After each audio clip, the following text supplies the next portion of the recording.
সবাইকে প্রণাম, নমস্কার। সাপ্তাহিক কথামৃত পাঠের আয়োজনে সবাইকে স্বাগত জানাচ্ছি।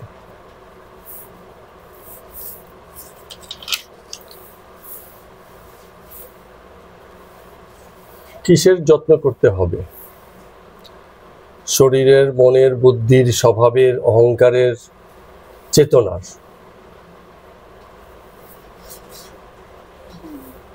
একটা জায়গা আছে যেখানটায় বলা হয় যে আমাদের মনের যে কৌমার্যের দিক আছে তার যত্ন করতে হয় প্রথম অন্তত তাই। কিরম ভাবে সেটা বলছি। শরীর তো শরীর নিয়মে চলে, যেরকম আছে প্রকৃতির স্তরে থেকে তার যা করণীয় ও আমরা ঠিক করতে পারি না, শরীরের নিয়মে করবে। যে উদাসীন হয়ে হাঁটে, পায়ের নিচে একটা পিঠে টুকরো পড়ছে কি কণা পড়ছে, পড়া মাত্র এবার সে পু করে ওঠে মুহূর্তেই। তার মানে এই সে তো অন্য কিছু ভাবছে, ও পায়ের নিচে পড়েছে কি পড়েনি সে কিন্তু সেসব দিকে খেয়াল নেই, কিন্তু শরীর পু করবে, তাই না?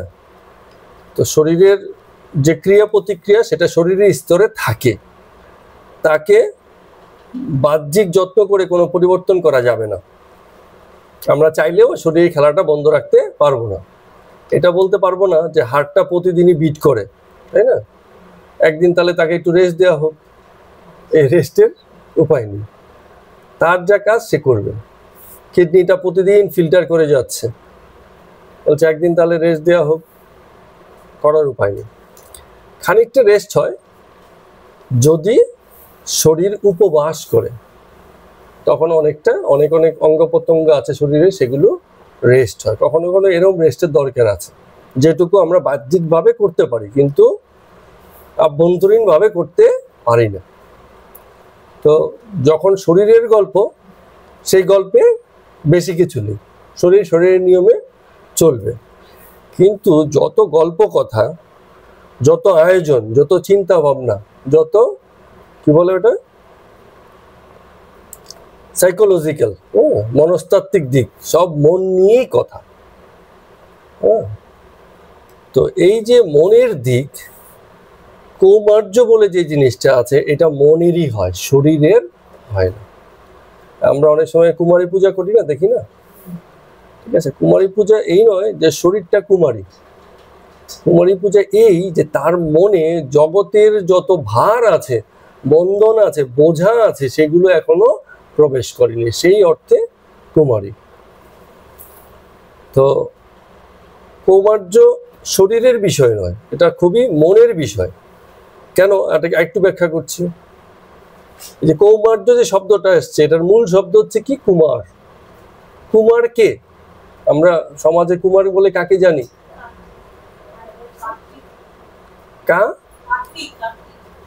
হ্যাঁ, কার্তিক তো বটে, কার্তিক তো চিরকুমার, সে তো আছে। কুমার হচ্ছে যিনি গড়েন, প্রতিমা গড়েন। হ্যাঁ, কুমুর, ওই তো কুমার, কুমুর শব্দটা কুমারী, এটা আমাদের আঞ্চলিকতায় কুমুর। তো যিনি গড়েন, তার মানে যিনি এই যে নিরস মাটি দিয়ে একটা রস, অবয়ব এবং তার একটা সুন্দর চেহারা দিতে পারেন, তাকে বলা হয় কুমার, তাই তো? কুমুর বা কুমার যাই বলি আমরা। সেখান থেকে মানে এটা হচ্ছে একটা গঠনের সক্ষমতা, জগতের এই যে রসকে, বিদ্যাকে, জগতের সৌন্দর্যকে, জগতের শিল্পকে প্রকাশ করার যিনি ক্ষমতা রাখেন, তিনি হচ্ছেন কুমুর। আর এই জ্ঞান বা এই সক্ষমতা যার মধ্যে আছে, সেই কুমার অথবা কুমারী। তো যখন কোনো বাচ্চা, যাকে কুমারী, মেয়ে কুমারী হিসেবে পূজা করা হয়, এর অর্থ হচ্ছে তার ভিতরে সেই সম্ভাবনা আছে, সেই জগৎকে গড়তে পারে বা পারবে, সেই অর্থে সে কুমারী, এবং তারই পূজা হয়। হতে তো পারে এরকম একটা নিয়ম হলে কিরকম হতো আমি জানি না, খুব বৃদ্ধ বয়স্কদের পুজো হবে, কিন্তু সমাজে সেসবের রীতি নেই। আমরাও বয়স্ক, আমাদেরও পুজো হওয়া উচিত নয়, কারণ সম্ভাবনা আমাদের যতটা আছে ওদের এর থেকে অনেক বেশি। নতুনদের কম বয়স্কদের ওদের অনেক বেশি, আমাদের অনেক সম্ভাবনা শেষ করে তবে এসে এক জায়গায় এসে দাঁড়িয়েছি, কিন্তু ওদের সম্ভাবনা এখনো চরম, সম্ভাবনার দিক থেকে ওরা এগিয়ে, অনন্ত সম্ভাবনা, এখনো অনেক কিছু করতে পারবে, আর আমাদের সম্ভাবনা শেষ হয়ে এসছে। হ্যাঁ, সুতরাং আমাদের দিয়ে খুব বেশি আর হবে না। তো জগতে এই জিনিস বুঝতে পেরে কোনো বয়স্ক বৃদ্ধ বা বৃদ্ধাকে পূজা করেনি, করেছে কুমারীকে, যেন তার সম্ভাবনাকে আমরা প্রথমেই সম্মান জানাতে পারি এবং এই সম্ভাবনার পূজা করতে পারি, যে এই সম্ভাবনাই জগতে প্রকাশিত হোক, সে জগৎকে রস আর পুনর্গঠনের দ্বারা জগৎকে সুন্দর করে তুলুক। তো এই রকম প্রারম্ভিক আলোচনা দিয়ে আজকে আমরা কথামৃত পাঠপর্ব 56 শুরু করছি। মাস্টারমশাই এসছেন, ওই ঠাকুরের হাত ভেঙে গেছিল, সে তো আমাদের মানে চলছে অনেকদিন থেকে, এ তো চট করে সারাই হওয়ার নয়, অনেকদিন যাবে। তো মাস্টারমশাই এসছেন, ঠাকুর মধ্যাহ্ন সেবার পরে বসে আছেন, আরো কয়েকজন ভক্তবৃন্দ সেখানটায় আছেন মেঝেতে বসে। তো মাস্টারমশাই এসে ঠাকুরকে প্রণাম করে নিচে বসলেন। তো ঠাকুর জিজ্ঞেস করছেন, কি করে এলে? তো মাস্টারমশাই বললেন যে গাড়ি করে প্রথমে আলমবাজার পর্যন্ত এলাম, বাকি পথটুকু তো ওখান থেকে হেঁটেই আসা যায়, বাকিটা হেঁটে এসছে। মণিলাল বলছে যে আপনি তো খুব ঘেমে নিয়ে গেছেন, মানে স্বাভাবিকভাবে দুপুরে হেঁটে এসছেন, তো ঘেমে গেছেন খানিকটা। তো রামকৃষ্ণদেব ঠাকুর আবার হাসছেন, বলে দেখো কি সময় এলো, আমার মতো মূর্খের কাছেও এরকম ইংলিশম্যানেরা এত কষ্ট করে আসছে। ইংলিশম্যান কেন, উনি তো মানে স্কুলের শিক্ষক, ইংরেজি পড়ার লোক। হ্যাঁ, তো ঠাকুর অনেক সময় আর কি করে তাকে ইংলিশম্যান বলতেন। হ্যাঁ, উচ্চশিক্ষিত ছিলেন, হ্যাঁ, শ্রীম। আচ্ছা, তো সেই হিসাবে আবার এটা হাসছেন যে এত ঘেমে নিয়েও আসছে। আসলে কি হয়, ভক্তের যখন আগ্রহ তৈরি হয় তখন শারীরিক কষ্টকে সে মানে ভুলে যায়। এই যে এত ব্যস্ততা, এত কষ্ট, সবকিছু সরাই করে এই যে আমরা একসঙ্গে একত্রিত হই, আমাদেরও নিশ্চয়ই অনেক ব্যতিব্যস্ততা থাকে, সবকিছু সেরেই তো আসতে হয়, তবে কিন্তু ভক্ত সেগুলোকে ভুলে যায় এবং এই আয়োজনটাতে সে খুশি থাকে, যে এই যে কষ্ট করে এলাম তাতেই খুশি। ওই যে বাঁক নিয়ে যখন চলে, যত কষ্ট করে যাবে ভাবছে যে আমি তত বেশি নিবেদিত, তত বেশি আমি ঈশ্বরের কৃপা পাওয়ার যোগ্য হলাম বুঝি। তো বিষয়গুলো হচ্ছে এরকম, ভক্তের ইচ্ছায় বিষয়গুলো এরকম ভাবেই আসে। তো রামকৃষ্ণদেব ঠাকুর বসে আছেন, আরো ভক্তবৃন্দ বসে আছেন, তখন সেই হাত ভাঙার গল্প হচ্ছে, যে কেমন আছে, কি হয়, হাত ঠিক আছে কিনা সবাই জিজ্ঞেস করছে। তো রামকৃষ্ণদেব ঠাকুর বলছেন যে মানে নিজেই বলছেন আর কি, যে আমি এটার জন্য একেবারে অধৈর্য হয়ে যাই, একে দেখাই ওকে দেখাই। হ্যাঁ, তো এইসব দেখে শুনে রাখাল খুব চটে যায়, ওই ডাক্তারকে গিয়ে আড়ালে ডেকে নিয়ে বলছে, দেখো ঠাকুর এরকম পাগলামিগুলো করছে, একে ওকে হাত দেখাচ্ছে, হাত ঠিক হবে তো, হাত ঠিক হবে তো। আরে ওরা কি জানে হাত ঠিক হবে কি ঠিক হবে না? ডাক্তার বলতে পারবে। তো সে যে বাবুকে অনেক সময় বলতাম, এই যে দেখো আমার হাতের এই অবস্থা, আমার হাত ঠিক হবে কি?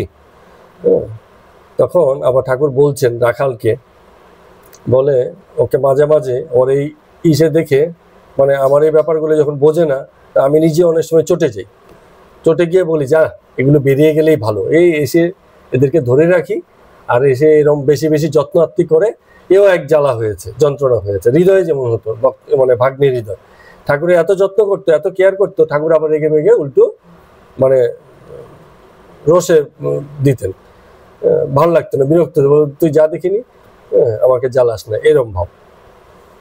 তো এখানে এসেও বলছেন, রাখালের ব্যাপারেও বলছেন, বলে এত ছেলেটা ইয়ে করছে যে ভাবছি যে এই চলে গেলেই ভালো হয়। আবার মনে মনে বলছি যে কোথায় যাবে, যতক্ষণ আমার কাছে আছে ঠিক আছে, নাহলে তো সংসারের মধ্যে গেলে আবার জ্বলতে পড়তেই হবে। মানে এরকম একটা মায়ার ব্যাপারও আছে, যে সংসারে যে পাঠিয়ে দেবো সেখানে তো নষ্ট হয়ে যাবে, এরকম।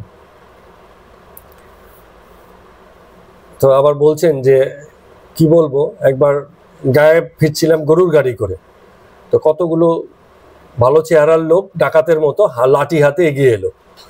তা আমি ওদের দেখে ঠাকুর দেবতার নাম করতে লাগলাম, কখনো দুর্গা, কখনো ওং তৎস, কখনো রাম, কখনো কৃষ্ণ, যখন যেটা খাটে, ঠিক আছে। বলে তারপর আবার মাস্টার দিকে তাকিয়ে বলছে, আচ্ছা বলো দেখিনি আমার এত অধৈর্য কেন? যেখানে ধৈর্য থাকার কথা সেখানে ওদের একটা হাত ভেঙে গেছে, আমি এরকম কাণ্ড করে বেড়াচ্ছি, কেন এরকম হচ্ছে আমার? মাস্টারমশাই বলছেন যে আপনি তো অ্যাকচুয়ালি সমাধিস্থ থাকেন, ভক্তদের জন্য শরীরটাকে রেখেছেন, একটু মনটাকেও রাখেন। তো যেই শরীরটা দিয়ে ভক্ত সঙ্গ করবেন সেটা যদি একটু অসুস্থ হয় আর ধৈর্যটা রাখতে পারেন না।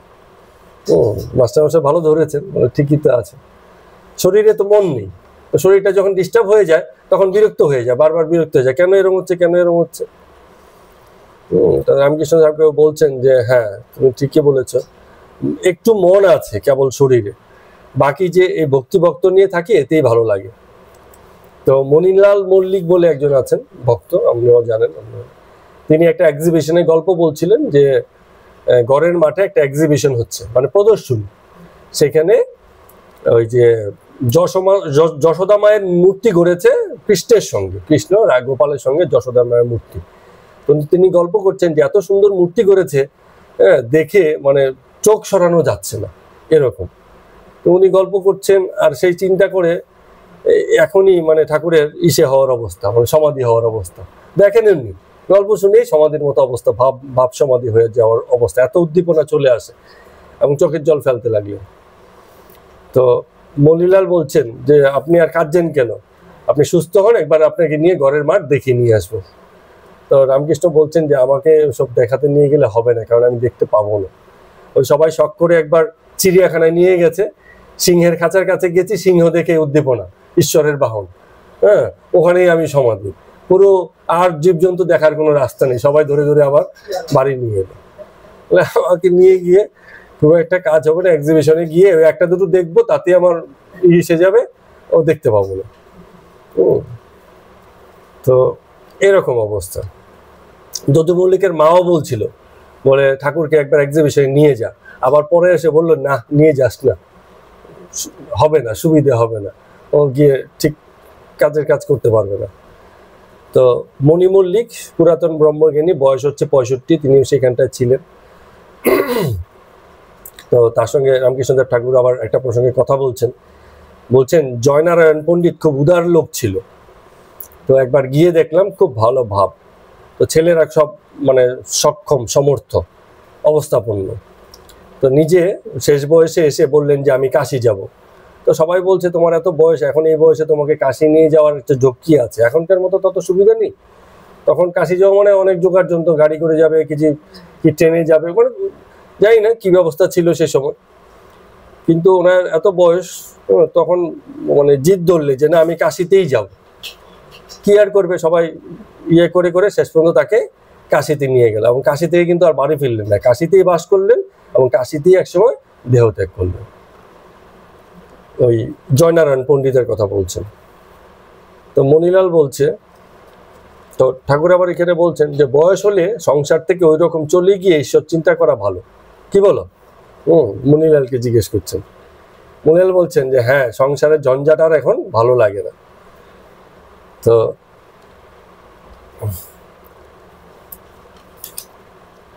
ঠাকুর আবার বলছেন যে কেবল দেখে ঈশ্বরী বস্তু আর সব অবস্তু, সেই চতুর, মানে ঈশ্বরের বস্তুগুণ আর এই যে অনিত্যতা, জগতের যে পরিবর্তনশীল ব্যাপারটা চলছে, এটাকে যে খুব ভালো করে দেখে নেয় এবং সবসময় দেখতে থাকে, সেই চতুর হয়েছে, চালাক হয়েছে, এবং সে কিন্তু মানে ঠিক থাকে। হনুমানের মতো, হনুমান গ্রহ নক্ষত্র, তারিখ, পরব, উপায়, আচার কিছুই জানে না, ওই কেবল একটাই জিনিস, রাম চিন্তা, তো সে তাতেই সে আছে। বলে রাম রাম, বলে আজকে কত নক্ষত্র কত তারিখ এসব যাই না, আমার তো কেবল রামই চিন্তা, আর কিছু নেই মাথায়। তো রামকৃষ্ণদেব ঠাকুর বসে আছেন তার আসনে, মনিলাল অন্যান্য ভক্তরা মেঝেতে বসে ঠাকুরের কথামৃতের বিভিন্ন রকম কথাবার্তা শুনছে।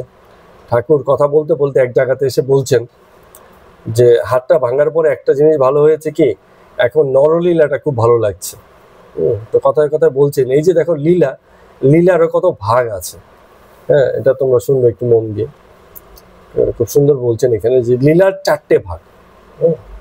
এক নম্বর হচ্ছে ঈশ্বর লীলা, তারপরে হচ্ছে কি দেবলীলা, তারপরে হচ্ছে নরলীলা, তারপরে হচ্ছে জগৎ লীলা। আমি অবশ্যই এটার মধ্যে থেকে জগৎ লীলাটাকে আগিয়ে রাখবো, শেষে রাখবো নরলীলাকে।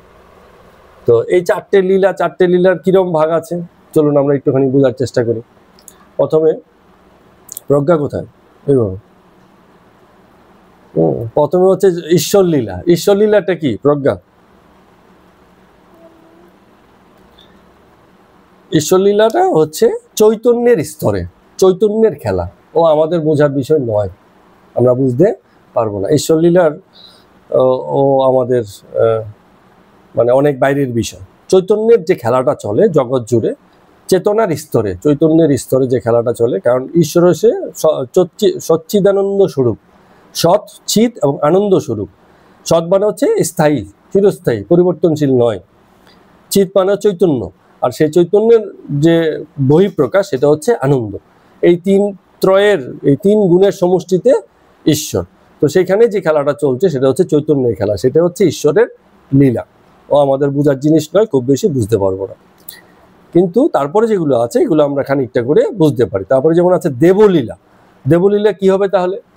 চেতনার পরের স্তরটা কি পৃথা, মনে নেই?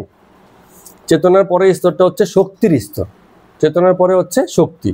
তো শক্তির যে স্তরের যে খেলাটা হয় বা লীলাটা হয় সেটাকেই আমরা দেবলীলা বলি, কারণ দেবতা হচ্ছে শক্তির এক একটি প্রকাশ।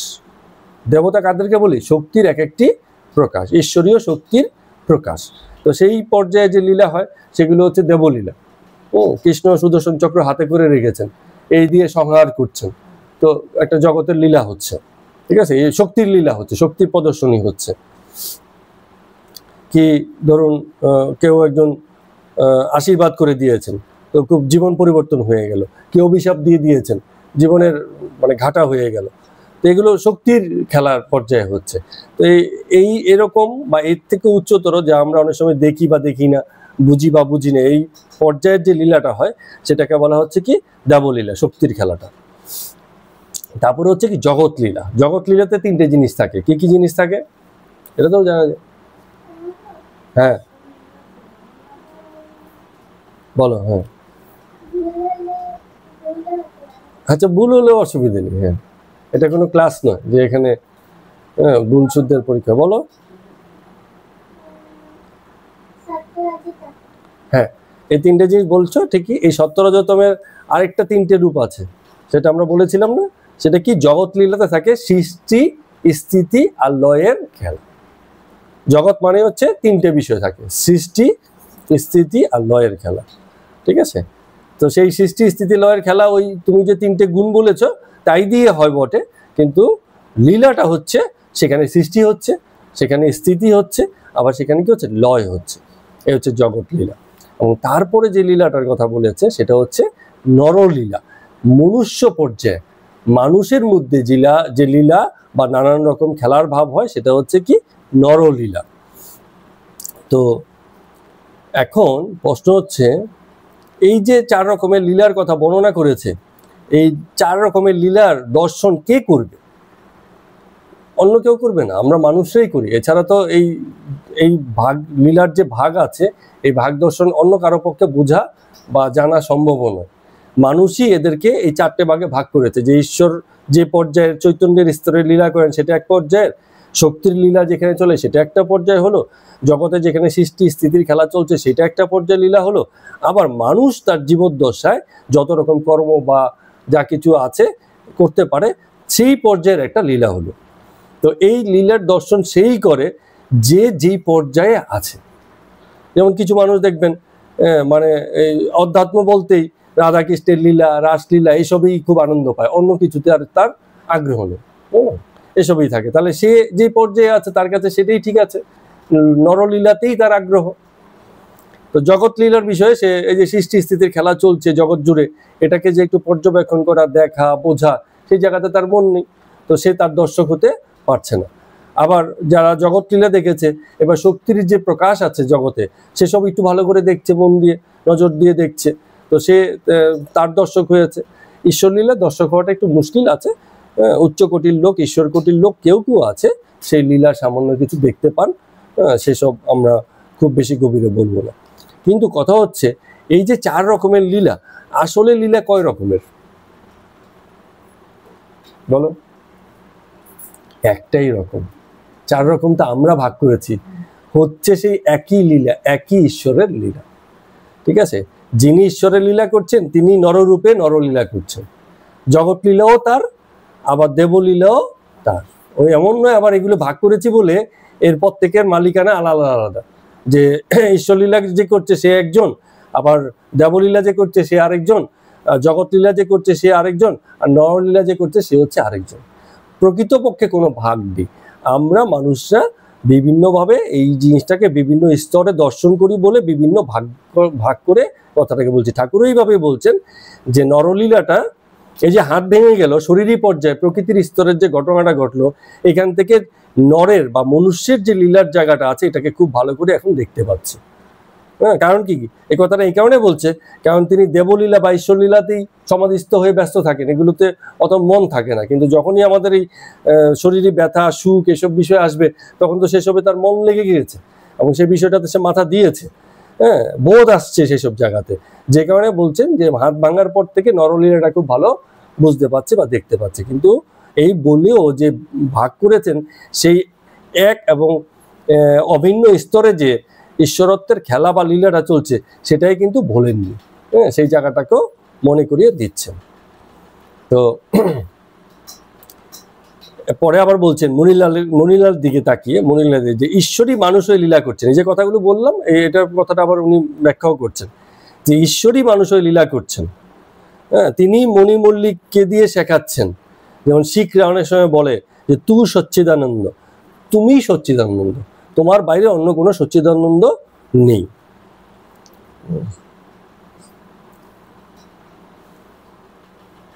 তো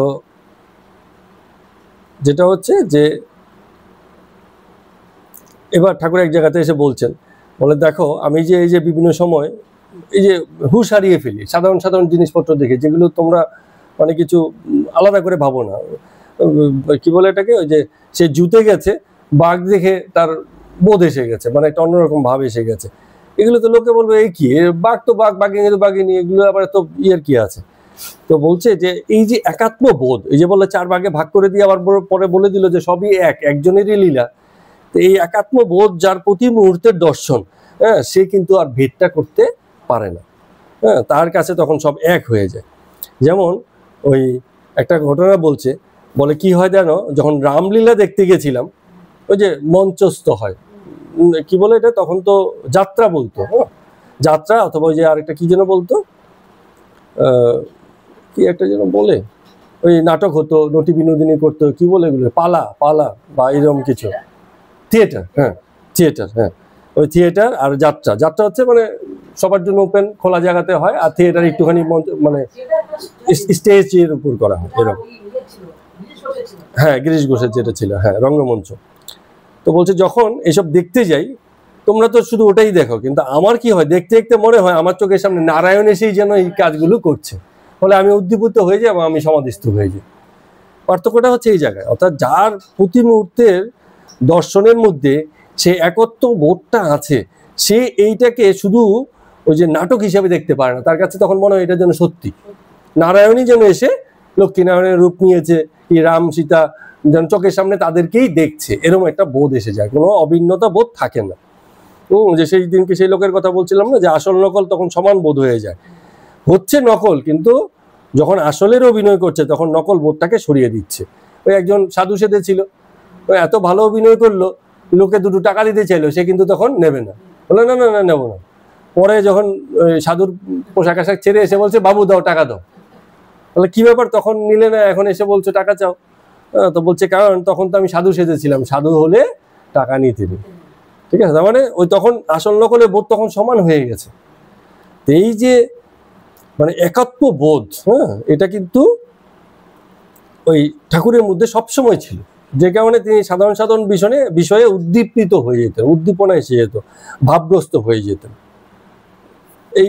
এই বিষয়টা ইঙ্গিত করলেন আর কি।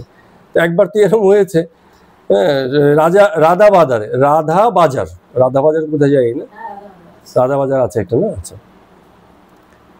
তো রাধা বাজারে ঠাকুরকে একবার নিয়ে গেছিল ছবি তোলাতে।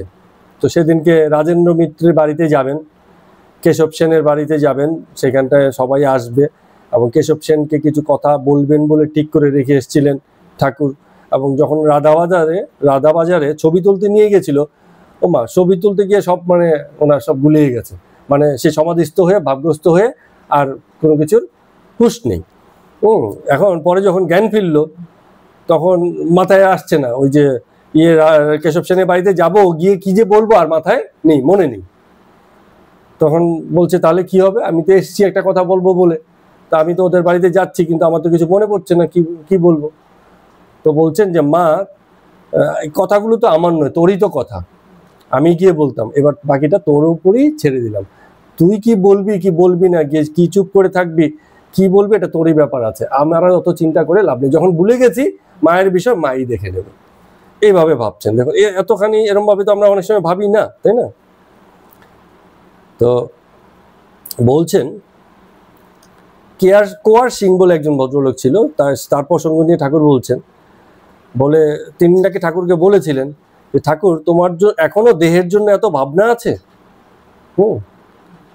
তো ঠাকুর তার উত্তরে বলছেন, বলে ওই এটার উত্তরটা একটু আগে কথা হয়েছিল, যে দেহবোধে আছে বলেই 2-4টা ভক্ত সঙ্গ করছে, তাই জন্য দেহের জন্য এত ভাবনা।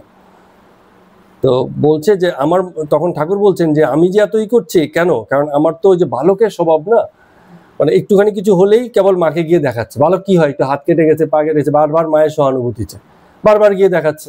আর বয়স্ক লোকের কাটলে সে নিজেই তো ভুলে যায়, বলে তোর এই কাকে দেখাবো, অনেক সময় দেখাই না, হাত টাট কেটে ব্যান্ডেজ করে রেখে দিয়েছে, রাতের বেলা বাড়িতে লোকজন এসে দেখছে, কি গো তোমার হাতে কি হয়েছে, বলে কেটে গেছিল, বলে এতক্ষণ তো বলোনি, বলে কি বলবো, হাতে এরকম কতই কেটে যায়। তার মানে যখন বয়স হয়ে যায় তখন আর এইসব বিষয়ে ইয়ে না, কিন্তু বালকের কিন্তু এই স্বভাব। আমাদের ছোটরা আছে, এসে একটু বাদে বাদে দেখাচ্ছে, এই দেখো হাতে আমার এই হয়েছে, আমি কিন্তু খুঁজেও পাচ্ছি না কোথায় কি হয়েছে। হ্যাঁ, তো কেন, কারণ ওর কাছে এটাই স্বভাব, যে বালকের স্বভাব এই যে সে তার বাবা মায়ের কাছে সবসময় সহানুভূতির জন্য যায়। তো ঠাকুর বলছে যে আমার হাত ভেঙে গেছে, একে বলছি বারবার মায়ের কাছে বলছি, মা এরকম হাত ভেঙে গেছে, ঠিক হবে না, ঠিক হবে না, কারণ আমার বালকের স্বভাব, আমার এই আমি করি, এইরকম হয়ে গেছে আমার। তো বলছে এত যে জ্ঞানের কথা বলছো, আমার কিন্তু অত জ্ঞান নেই। রাজেন্দ্র মিত্রকে এই কথাগুলো বলেছিলাম, বলে এত যে জ্ঞানের বিচার করছো, সরস্বতীর জ্ঞানের একটি কিরণ যদি এসে কোথাও পড়ে, হাজার হাজার পণ্ডিতের মুখ দিয়ে তখন কথা বেরোবে না। পণ্ডিতেরা যত শাস্ত্র জ্ঞানের কথা বলছে, সরস্বতীর কিরণ যদি কারো কাছে কোথাও এসে পড়ে, কোথায় থাকবে সেসব জ্ঞান? হ্যাঁ, কোথায়, এগুলো তো পুঁথিগত, বই থেকে পাওয়া মাত্র, ওর কোনো মানে সেই অর্থে কাজ নেই। তো ভক্তের কিন্তু জ্ঞানের অবস্থা না, ভক্তের হচ্ছে বিজ্ঞানীর অবস্থা। কারণ বিজ্ঞানী আর জ্ঞানীর মধ্যে পার্থক্য কি? জ্ঞানী হচ্ছে ওই তত্ত্বটুকুই জানে, আর বিজ্ঞানী সেটার ব্যবহারিক প্রয়োগটা করতে শিখেছে। নিউটনের যে থিওরি, এ তো আমরাও পড়ি, বাচ্চারাও পড়েছে, কিন্তু ওরা ব্যবহার করে তো কাজ করছে না। বিজ্ঞানী কি করে সেটাকে কাজে লাগে। তো এই জগৎ বিষয়ে জ্ঞান কি ঈশ্বর বিষয়ক জ্ঞান, যা শাস্ত্র পড়ে আমাদের এসছে, যে এই জ্ঞানটাকে ব্যবহারিক করতে পেরেছে, জীবনে কাজে লাগাতে পেরেছে, তার ঐহিক এবং পারত্রিক একীভূত হয়ে গেছে, সেই বিজ্ঞানী অবস্থায় আছে। আপনার একজন ভক্ত, সে হচ্ছে সবচেয়ে বড় বিজ্ঞানী, কারণ সে ওইটা ওই যে ঐহিক জ্ঞান, ঐশ্বরিক জ্ঞান, সেটাকে জীবনে কাজে লাগাতে পারছে, তবেই সে ভক্ত। আর নাহলে শুধু শাস্ত্রের জ্ঞান থাকলে কেবল পণ্ডিত হলো, ও ভক্ত হতে পারেনি। তো কালীগড়ে গিয়ে দেখেছিলাম যে মাই তো সব হয়ে আছেন, সেই যে বললো না, ঘটি বাটি কোষাকুষি বেদি সবই মা। তো আমি আর ওইগুলোকে তখন আলাদা করতে পারলাম না। কি করতে লাগলাম তখন, ওই মাকে ফুল ছিটাবো, আমি সব দিকে চারদিকে পুষ্পবৃষ্টি করতে লাগলাম। কোনো ভেদ নেই। এই যে তোমরা হাতে আমার পায়ে হাত দিয়ে প্রণাম করো, হৃদয়ে থাকলে প্রণাম করতে দিত, হৃদয়ে থাকলে কেন, কারণ বামুন তো পায়ে হাত দিয়ে প্রমাণ করবে না। হৃদের মধ্যে এইসব কুসংস্কার, মানে সংস্কার ছিল, কুসংস্কার বলার থেকে বড় কথা সেই সময় তাই সংস্কার, বামুনকে মানে দূর থেকে পায়ে প্রণাম করতে হবে, হাত দিয়ে নয়। ঠাকুরের মধ্যে ওই বোধ নেই, ঠাকুর তো ভক্তের পায়ে হাত বুলিয়ে দেয় অনেক সময়। ঠাকুরের সব মানে ভেদ বুদ্ধি চলে গেছে, এরম ব্যাপার। বলছে যে যখন জগতের একত্ব দেখে, তখন আর এটা মানে পার্থক্য দেখে না। এই যে তোমরা যারা পুজো দাও, অনেক সময় কি হও, তুলসী পাতা ভালো খোঁজো, ছোট খোঁজো, আরে তুলসী পাতা শুকনো হোক আর ছোট হোক, সবই ঠাকুরের সেবায় লাগে। তুলসী পাতার কোনো ভেদ হয় না, সতেজ লাগবে, বড় লাগবে, এগুলো যারা খোঁজে সে ওই মানে আটকে আছে। হ্যাঁ, ভেদে আটকে আছে। তুলসী পাতা যেমনই হোক সবই কাজে লাগে, ঠাকুরের সেবায় কোনো কিছুই মানে ইসে নয়, ফেলনা নয় তুলসী পাতার, এরকম ভাবে বলছে। তার মানে একত্ব, এই কথাগুলো বলার অর্থ হচ্ছে একত্ব। তো ত্রৈলোক্য আর অন্যান্য ভক্তবৃন্দ যারা ছিল তাদেরকে ঠাকুর বলছেন যে হরি সেব্য হরি সেবক, এই ভাবটি পূর্ণ জ্ঞানের লক্ষণ। এই যে সব্য আর সেব্য আর সেবক, যিনি সেবা করছেন আর যাকে সেবা করছেন একই ব্যক্তি, ভেদ নেই। এই যে ভাব থেকে যে পূর্ণ জ্ঞানটা আসে সেইটার কথা খুব বলছে, যে এটা পূর্ণ জ্ঞানের লক্ষণ। তো এই জগৎ ভাবে লোকে যে জগৎ একটা আবার ঈশ্বর একটা, সৃষ্টি আর স্রষ্টার মধ্যে ভেদ নেই। যদি ভেদ হয় তাহলে অভেদ তত্ত্বটা প্রতিষ্ঠিত হয় না। এই জগতে যে এক তিনিই আছেন এই কথাটা আর প্রতিষ্ঠিত হয় না। ওই গোল থেকেই মাখন হয়েছে, আবার মাখনেরই গোল। গঙ্গা আছে বলেই তাতে ঢেউ হয়েছে, আবার ঢেউয়েরই গঙ্গা। ঢেউটা যে হয়েছে তার পরিচয় গঙ্গা থেকে, আবার গঙ্গা আছে বলেই ঢেউটা হয়েছে। এই দুয়ের মধ্যে কোনো পার্থক্য নেই। এই অভেদত্বটা বুঝতে হবে, এখানে ভেদ চলে না। তো একজন বলছে আবার যে যদি তাই হয় তাহলে মানে এই জগৎটা এত বড় হলো কি করে। একজন বলছে যে এত বড় জগৎ, মানে কত কত কিছু আছে জগতে, মানে এত স্বল্প স্বল্প ছোট ছোট জিনিস নয় তো। তো ঠাকুর আবার উত্তর দিচ্ছেন, বলে এই যে এত বড় বটবৃক্ষ, বটফল দেখেছো, তার বীজ দেখেছো? বটের বীজ কত, একটুখানি, সেই একটুখানি বীজই কত বড় বটবৃক্ষ। মানে গাছের মধ্যে সবচেয়ে বড় তো বটবৃক্ষই আমরা দেখি, অনেক বড় হয়। তো এত বড় হয়েছে, কিন্তু তার শুরুটা কোথায়? সেই একটা সামান্য বীজেই হয়েছে। তো হতে পারে জগৎ এত বড়, কিন্তু তার শুরুটা সেই কারণ শক্তি থেকেই হয়েছে। ঈশ্বর যখন জগৎ রূপে প্রকাশিত হলেন, সেই মানে অনু বা আদি, একে অনুও বলা যায় না, আদিও বলা যায় না। কথার ভাষা এরকম, বলতে গেলেই বিপদ। সেই কারণ শক্তির, আদ্যা শক্তির কোনো ব্যাখ্যা হয় না, বলতে গেলে বিপদ হয়ে যাচ্ছে। কেন? ভাষার সীমাবদ্ধতা। আদি অন্ত যার নেই তাকে যদি বলি আদি, তাহলে তো মুশকিল হয়ে যাবে। এই জগতের, আমরা আমাদের জগতের বুদ্ধিতে জগৎকে বিচার করছি, তো আমরা ভাবছি জগতে সবকিছুরই তো একটা শুরু আর শেষ আছে। বুঝি এই ব্রহ্মাণ্ডেরও একই রকমের শুরু আর শেষ আছে, কিন্তু তার শুরু শেষ কি এরকম ভাবে মানে বর্ণনা করা যায় না। এর যে আদি কোথায় আর এর যে অন্ত কোথায় কেউ জানে না। তো যে সম্পর্কে আমরা একদমই জানি না, যে যাকে যে সীমানায় বাধা গেল না তাকে, সেই অসীমের ব্যাখ্যা আমরা কোন সীমিত জ্ঞান দিয়ে করব? এজন্য আটকে যাচ্ছে বিষয়গুলো। তো যারা সেই অখণ্ড সচ্চিদানন্দে পৌঁছে যায়, তারা আবার যখন জগতে এসে যায় না, তখন জগতে আর কোনো ভেদ তাদের মধ্যে দেখতে পায় না। জগতে থেকে সেই অখণ্ড সচ্চিদানন্দকে পাওয়াটা মুশকিল, কিন্তু একবার অখণ্ড সচ্চিদানন্দের দর্শন যার হয়ে যায়, জগতের ভেদ তার চিরজীবনের জন্যই ঘুচে যায় এবং সকল কর্মও ঘুচে যায়। সে যে কিছু করবে সেই মানে জায়গাটা তখন থাকে না। তো এটা আমরা গীতা পড়ার সময় পড়েছিলাম যে এই যে জগৎ তত্ত্ব, চতুর্বিংশতি তত্ত্ব, বা এটাকে আমরা ফাইনালি পঞ্চবিংশতি তত্ত্ব বলতে পারি। হ্যাঁ, সেখানটায় প্রথমে কি হয়েছিল? মহত্তত্ত্ব সৃষ্টি হয়েছিল। একদম মাথাতে ছিল পুরুষোত্তম, তারপরে পুরুষের প্রকৃতি, সেখান থেকে প্রকৃতি থেকে মহত্তত্ত্ব, মহত্তত্ত্ব থেকে কি হলো মানে অহংকার, অহংকার থেকে বিভিন্ন রকম ওই যে কি বলে এটাকে ষষ্ঠ ভূত, সেসবের বিকাশ, মন বুদ্ধি অহংকার এসবের মানে জন্ম হলো। এইভাবেই জগৎ বিকশিত হয়েছে। তো সেই বিষয়ের খানিকটা ইঙ্গিত দিচ্ছেন ঠাকুর, যে যা কিছু হয়েছে সেই একই জায়গা থেকে, সেই আদি বা অনুতে বা গোড়াতে আছে। এটা যেন এরকম, যদিও অনুলোম বিলোম বলে একটা শব্দ আছে, সেগুলো মানে ঈশের বিষয়, হচ্ছে আপনার কি বলে এটাকে শ্বাস প্রশ্বাস জনিত সাধনা, ধ্যান, যোগের বিষয়। কিন্তু আমি একটু মানে আক্ষরিক করতে বলছি যে একটা লোমের গোড়াটাও লোম, পুরো যেটা বাইরে থাকে সেটাও একটা লোম।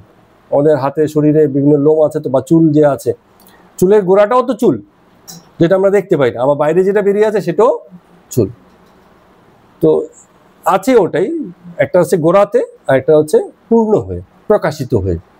এরকম ভাবে বললে হয়তো খানিকটা বোঝা যাবে। কিন্তু এটা এই নয় যে গোড়াটা আলাদা কি বাকি চুলটা আলাদা, হ্যাঁ, গোড়াটাই একসময় একটা বড় চুল হয়েছে, বিষয়টা হচ্ছে এরকম। আবার যখন তুলে নিই মানে চুলটা উঠে যায়, কিন্তু গোড়াটা কিন্তু আবার থেকে যায়, সেখান থেকে তো আবার হয় না চুল। ঠিক আছে, যেন দেখুন দেখুন মানে কথায় কথায় একটা ঈশ্বর তত্ত্বের ভালো উদাহরণ যেন আমরা পেয়ে গেলাম। হয়তো মানে এই যে শরীরই প্রকাশটা বন্ধ হয়ে গেল, এই মুহূর্তের জন্য তুলে ফেললাম, মানে চুলটা মরে গেল, কিন্তু মরে হয়ে গেছে, সেখান থেকে আবার সে সৃষ্টি হবে। হ্যাঁ, তার মানে কারণ তত্ত্ব সবসময় চিরকালই থাকে, দেহ তত্ত্বটা অনেক সময় হয়তো নাও থাকতে পারে। তো এক জায়গাতে বলছেন যে ভক্ত তিন শ্রেণীর হয়, 3 প্রকারের ভক্ত আছে। এটা আমরা আগেও বলেছিলাম যে অদম ভক্ত, অদম মানে হচ্ছে সাধারণ ভক্ত, অদম বলাটা হয়তো অনুচিত বা শব্দের হিসেবে হয়তো তাই। বলে ঈশ্বর কোথায় থাকেন, আকাশের দিকে দেখিয়ে দেয়, বলে ওই আকাশের দিকে দেখো, আকাশে কোথাও ঈশ্বর আছে, হচ্ছে অদম ভক্ত। আর মধ্যম ভক্ত বলে কি, না না আকাশে নয়, তুমি তোমার অন্তরের দিকে তাকাও, সেখানে ঈশ্বর আছেন অন্তর্যামী রূপে। আর উত্তম ভক্ত বলে কি হয়েছে, তো কোথায় আকাশে কোথায় অন্তরে, আমি তো সর্বত্রই তাকে দেখি, সব কিছুতেই তিনি আছেন। তো নরেন্দ্র এসব নিয়ে আগে খুব মানে ঠাট্টা কি করতো, যখন ঠাকুর বলতেন যে তিনিই সব হয়েছেন, গটি বাটি মাটি সবকিছু, বলে এই গটি বাটি মাটিও তাহলে ঈশ্বর, যাতে আমরা খাই, ইয়ার কি করতো। কিন্তু যদি আমরা দেখি, হ্যাঁ, ব্যবহারিক উপযোগিতা ভিন্ন আছে বলে আমরা সেসব জায়গাতে আটকে আছি, কিন্তু সেসবেও ঈশ্বর তত্ত্বই আছে, ঈশ্বর তত্ত্বের বাইরে সামান্য কিছু নেই, সবকিছুই আছে। তো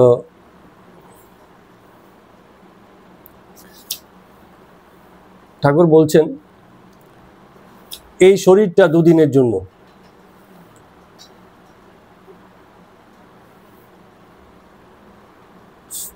থাকে তো সেই মনটাই, বা যতক্ষণ এই শরীরটা আছে ততক্ষণ এই মন আর চেতনার খেলাটাই আমাদের মধ্যে আছে, সেটাই বুঝবার আছে। শরীর নিয়ে আমি আজকের দিনে শুরুতেও বলেছিলাম, শরীর নিয়ে বুঝবার কিছু নেই।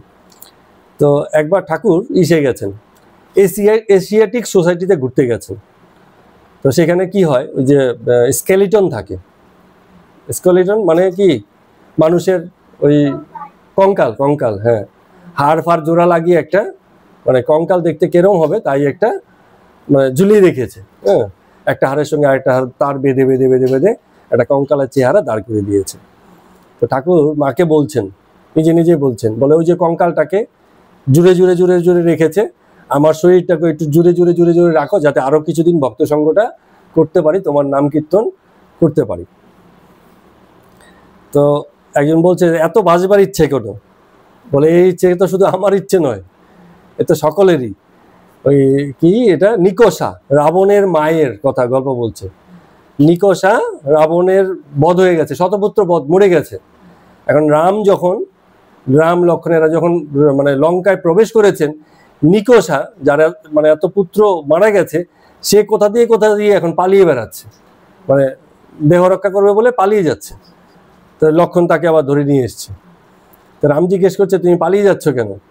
তো নিকষা আবার তখন উল্টো কথা বলছে না, লক্ষ্মণ তাকে বলছিল যে দেখো, রামকে জিজ্ঞেস করে বলছিল তখন যে যার শতপুত্র মারা গেছে, নিজের এতগুলো পুত্র মারা গেল, তার তো শোকে এমনিতেই বলা উচিত যে আমিও মরে যাই, আমার বেঁচে থেকে কি হবে, শতপুত্রই যখন মারা গেছে। তখনও সে পালিয়ে বেড়াচ্ছে, কি করে বাঁচবে যে রামকে আর লক্ষ্মণকে দেখে। তখন রাম জিজ্ঞেস করলো যে তুমি পালাচ্ছিলে কেন? তো নিকষা তখন বললে যে রাম, আমি নিজেকে বাঁচবার জন্য পালাই নাই, বেঁচে ছিলাম বলে তোমার এত লীলা দেখতে পেলাম, আরো যদি কিছুদিন বাঁচি তাহলে হয়তো আরো কত লীলা দেখবো, তাই জন্য পালাচ্ছি। এখন এটা চালাকির কথা নাকি বাঁচার কথা সেটা আমি বলতে পারবো না, কারণ রাবণের যিনি মা, তার সততা কতটা আমার জানা নেই। রামের লীলা দেখার জন্য পালাচ্ছিল না সত্যি সত্যি পালাচ্ছিল, সে উনি বলতে পারবেন। তো ঠাকুর এক জায়গাতে এসে বলছেন, এটা খুব গুরুত্বপূর্ণ কথা, খুবই গুরুত্বপূর্ণ কথা এত আলোচনার মধ্যে থেকে, যে বাসনা না থাকলে শরীর ধারণ হয় না। মানে প্রথম কথা হচ্ছে বাসনা তো সব চলে যাওয়া কথা, কিন্তু শরীরটা যদি ধারণ করে রাখতে হয় তাহলে কিছু না কিছু বাসনা থাকতে হবে। যখন শরীরে বোধে আসে ঠাকুর বলে একটু তামাক দিয়ে, একটু তামাক খাবো, ওটুকু আছে বলে শরীরটা তখনও পর্যন্ত বেঁচে আছে, না হলে ও শরীরটা বাঁচত। ওই আকাঙ্ক্ষাগুলো, এই যে একদম মিনিমাম ছোট্ট ছোট্ট যে আকাঙ্ক্ষা, যে আমি একটু সাধু সঙ্গ করবো, 2-4 জন ভক্ত সঙ্গ করবো, কি তার একটু নাম গুণ কীর্তন করবো, এইটুকু আকাঙ্ক্ষা তখনও আছে বলে শরীরটা আছে, নাহলে সেই শরীর তো কত আগেই চলে যেত, কারণ শরীরে তো মন নেই। তো খানিকটা বাসনা থেকে যেতে হয়। এখন এই কথা শুনে কেউ কেউ বলবে সংসারী, তো ভালোই তো বলেছে ঠাকুর, বাসনা রাখতে হবে শরীর বাঁচানোর জন্য, তাহলে জগতের যত বাসনা সব এবার আমার রাখবো। তো মানে ঠাকুর বলছেন এই অর্থে যে খানিকটা রাখতে হয় যাতে শরীরটা টিকে থাকে। কারণ এই কথার অর্থ এই নয় যে জগতের সব বাসনা এবার তাহলে শরীর টিকার জন্য আমরা করে বসে আছি, তাতে শরীর হয়তো টিকে যাবে কিন্তু মনে শান্তি আসবে না। বাসনা ত্যাগই একমাত্র শান্তির উপায়। তো বলছে, নিজে নিজে বলছে, মায়ের সঙ্গে কথা বলছে, বলে আমি তো চেয়েছিলাম, বেশি কিছু চাইনি, একটু শক্তি চেয়েছিলাম যাতে হেঁটে হেঁটে এদিক ওদিক যেতে পারি আর বিভিন্ন ভক্ত সঙ্গ করতে পারি। তো এখন ত্রৈলোক্য বলছে হাসতে হাসতে যে ঠাকুর স্বাদ কি মিটেছে? বলে না, এখনো একটু বাকি আছে।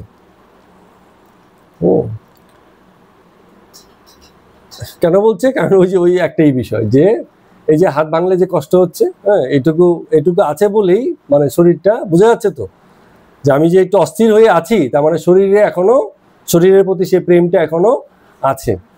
তো এই জন্য বলছে যে বাকি আছে, এখনো বাকি আছে। তো ঠাকুর বলছেন, তো ত্রৈলোক্য বলছে, এটা একটা প্রসঙ্গে বলছে, ওই যে নরেন্দ্র বাবা তো উকিল ছিল, বড় উকিল, এত বড় উকিল ছিল, কিন্তু উনি যখন মারা গেলেন তখন ধার দেনাতে তাদের এরম অবস্থা হয়েছে, মানে গৃহরক্ষাই মুশকিল। উল্টো ওই সমত জ্ঞাতি গোষ্ঠীর সঙ্গে ওই সম্পত্তি নিয়ে বিবাদের জেরে মানে সেই কেস মোকদ্দমা করে করে খুব বাজে অবস্থা, ঘরে খাওয়া পর্যন্ত জুটছে না, এমন অবস্থা। তো এটা ওই ঠাকুরই বলছিলেন যে দেহের সুখ দুঃখ সবসময় আছে, যে এত কষ্ট, তো কেন ঠাকুর এই কষ্টগুলো দূর করছে না? তো ত্রৈলোক্যও বলছে, ত্রৈলোক্য বলে একজন ভক্ত আছে, বলছে আজ্ঞে এই নরেন্দ্রের উপরে কি তাহলে ঈশ্বরের দয়া হবে না? রামকৃষ্ণ দেব হাসতে হাসতে বলবেন যে আর কবে হবে, কখনো হয় কখনো হয় না। ওই কাশীতে অন্নপূর্ণা দেবীর মন্দির আপনারা অনেকে গিয়েছেন নিশ্চয়ই, আমি তো গিয়েছিলাম। তো আমি সেই কাশীতে আছে বিশ্বনাথ, কাশী বিশ্বনাথ। তো বিশ্বনাথ দেবের মন্দিরে যাওয়ার আগেও আমার বিশেষ আগ্রহ ছিল অন্নপূর্ণা দেবের মন্দিরে যাওয়ার। আমি আগ্রহ নিয়ে গেছিলাম, আমি একবারই গেছি কাশীতে, সেখান থেকে আমি ওই মন্দিরে আগ্রহ নিয়ে গেছিলাম। কেন গেছিলাম?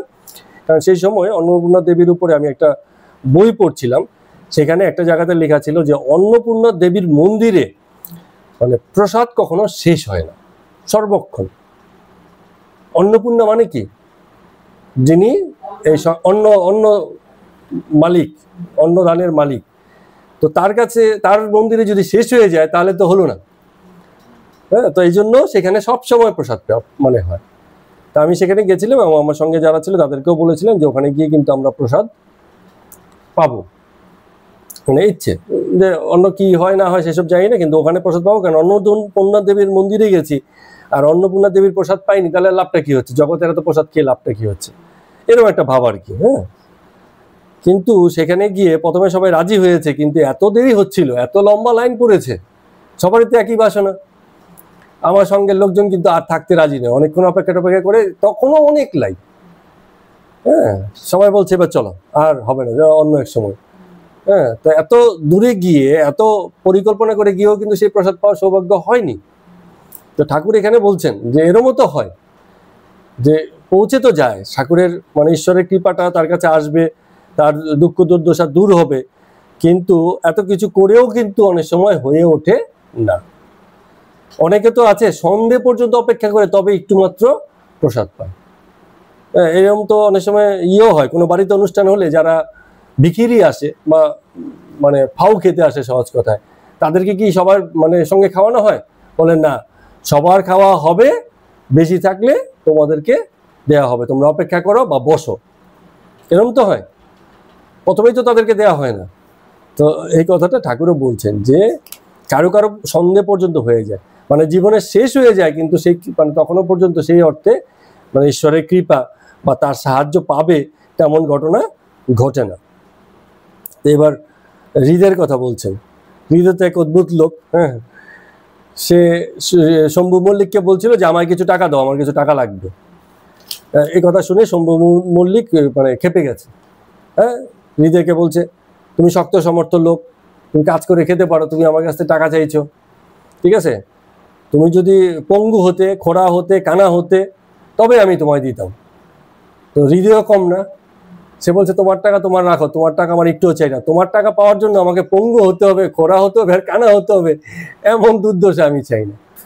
হ্যাঁ, তোমার টাকা তোমার কাছে রাখো, আমার কানা হওয়ার দরকার নেই, খোড়া হওয়ার দরকার নেই, অত দরিদ্র হওয়ারও দরকার নেই। কারণ তো মুখের উপর বলে দেওয়ার লোক। এরকম ব্যাপার। তো অনেকে তাই করে, বলে ঈশ্বরের কৃপা, এত বছর ধরে এত সাধনা ফাধনা করে এলাম, এখনো ঈশ্বর আমার দিকে মুখ তুলে তাকাচ্ছে না। তো রাখো ঈশ্বরের কৃপা, দরকার নেই, আমি চললাম। তো ঈশ্বরের নিয়ম বা এই যে কৃপা কে পাবে কে পাবে না, এই যে আমরা বাইরে থেকে হিসেব নিকেশগুলো করছি, তো এগুলো এইভাবে হিসেব করে হয় না। ঈশ্বরের মানে কৃপা কেউ, ওই যে আমরা ভীষ্মদেবের সেই ঘটনাটা তো জানি, মনে আছে কিনা? ভীষ্মদেব সরসজ্জায় শুয়ে আছেন, হ্যাঁ, ভীষ্ম, তখন চোখের জল পড়ছে। অর্জুন কৃষ্ণকে বলছে যে এই দেখো, মানে বাঁচার জন্য প্রপিতামহ কাঁদছেন, শুনে ফেলেছেন, শুনে বলছেন না, বাঁচার জন্য কাঁদিনি। বলে তোমাদের পক্ষে যেখানে সাক্ষাৎ নারায়ণ এসে দাঁড়িয়েছে, তারপরও তোমাদের দুঃখ কষ্টের শেষ নেই। তখন আমি ভাবছি যে তার লীলাটা বুঝবার কিন্তু জো নেই, শেষ পর্যন্ত বুঝতে পারছি না। তো এই যে এত দানের কথা হলো, গেল দিনকে আমরা আলোচনা করেছিলাম দান নিয়ে। ঠাকুর বলছেন যে যার আছে তার তো দেওয়া উচিত, কিন্তু কি হয় অনেক সময় কিন্তু সেও দিতে রাজি নয়। অর্থাৎ মানে কেন মানে দিবে, একজন আবার বলছিল যে যদি এক জন্মে কিছু দেওয়া হয় তাহলে পরের জন্মে সেগুলো আবার পাওয়া যায়। লোকের কত রকম ভ্রান্ত ধারণা, বলে যে এই জন্মে পয়সা করে মালিক হয়েছে, আগের জন্মে নিশ্চয়ই অনেক দান করেছিল, এগুলো এখন এই জন্মে এসে পাচ্ছে। তো এইসব মানে ইয়ে বলছে। তো ঠাকুর আবার বলছেন, জয়গোপালের কথা বলছেন, বলে এক একজন আছে, টাকা পয়সা আছে, অথচ এত হিসেবি, এত কৃপণ যে বুঝবার উপায় নেই এই টাকা পয়সা মানে কার জন্য কি কাজে রেখে যাবে। জয়গোপাল গাড়ি করে আসে, জয়গোপাল মানে এক ভক্ত আর কি। তো গাড়িতে সবসময় একটা ভাঙা লণ্ঠন থাকে, মানে লণ্ঠনটা যেটা লাগিয়েছে ওতে মানে ভাঙা আর কি, অত নতুন কিছু নয়। আর ঘোড়া যেগুলো লাগায়, ভাগার থেকে যেগুলো ফেরত এসে যায় সেসব ঘোড়া লাগায়। ভাগার মানে কি, যে জায়গাতে আপনার ইয়ে হয়, ওই মৃত প্রাণী রাখা হয়, সেসব জায়গা থেকে যে কটা বেঁচে আসে কোনো রকম ভগ্নদশায়, সেগুলিকে খুঁজে খুঁজে নিয়ে এসে গাড়ির মাথায় লাগিয়ে দেয়, চল টেনে চল, ঘোড়ার গাড়ি। আর মেডিকেল কলেজে যেসব দারোয়ান মানে দারোয়ানগিরি করতে করতে বয়স হয়ে যায়, তাদেরকে নিয়ে আসে দারোয়ান, যে এবার মানে কি হয়, গাড়ি চালা। আর ঠাকুরের জন্য দুটো পচা ডালিম, এই আয়োজন করে ঠাকুরের সঙ্গে সাক্ষাৎ করতে আসে জয়গোপাল। হ্যাঁ, মানে ঠাকুর ইয়ার্কি করে বলছেন আর কি, যে দেখো জয়গোপালের এত পয়সা, অথচ শুধু আমার জন্য পচা ডালিম না, নিজেরও যত আয়োজন সব এই অবস্থায়, হ্যাঁ, সেসব করেই রেখেছে। বলছেন আমাদের দেশে গোবিন্দ অধিকারী বলে একজন ছিল, যাত্রা করত। ও দলের মধ্যে সবসময় এমন সব মানে পাঠের লোক নিত যাদেরকে পয়সা বেশি দিতে না হয়, ও পাঠও এরমই হতো। বলে পয়সা বেশি দেবে মানে ভয়ে, বা পয়সা দিতে হবে বেশি, এই জন্য ভালো আর্টিস্ট নিত না। হ্যাঁ, কম পয়সায় বা পয়সা না দিয়ে বা গায়ে খাটিয়ে যদি কাজ করানো যায়, হ্যাঁ, তেমন রাখতে, এত হিসেবে। তো এই করে লাভটা কি হবে? ঠাকুর এখানে সেই জায়গাটাই ইয়ার্কি করে বলছেন যে জগতের নিয়ম আমরা ঠিক করতে পারি না, কে করবে এটা আমরা জানি না, তিনি তার মতো করে চলেন, যাকে দেওয়ার দেন, যাকে দেন না দেন না, কিন্তু কাকে দেবেন কি কাকে দেবেন না সেসব হিসেব আমরা নিয়ম কানুন ধরে মানে করতে পারি না। আমরা আজকে কথামৃত পাঠ এই পর্যন্তই রাখছি। ঠিক আছে, সবাইকে প্রণাম এবং নমস্কার।